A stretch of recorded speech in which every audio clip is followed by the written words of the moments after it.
The resolutions of yesterday's cabinet meeting are still reverberating a day later. Members of civil society are an unhappy lot.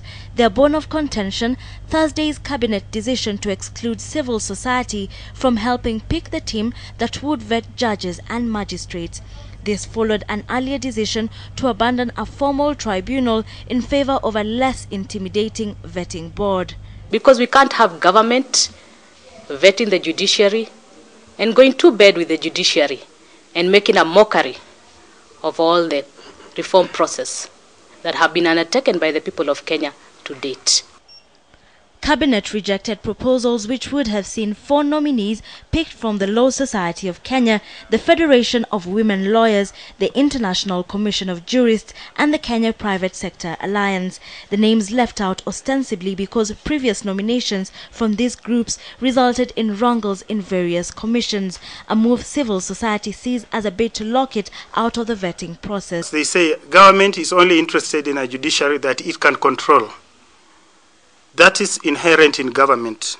But we would like to say that at this point in time, the Kenyan people who demanded reforms are not going to get it if these reforms are going to be handled in this manner.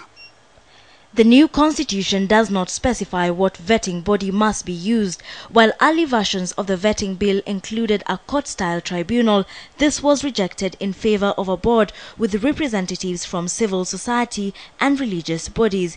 Yesterday, Cabinet opted to scrap nominations in favor of applications through the Public Service Commission.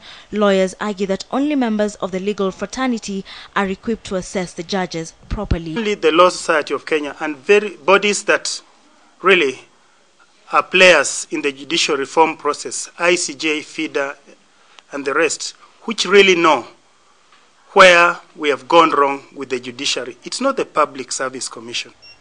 The vetting process begins after Parliament enacts the bill into law and should be undertaken within a year. Civil society groups, however, warn that they will not support or validate the vetting process should the government carry out its intention to lock them out of the vetting board.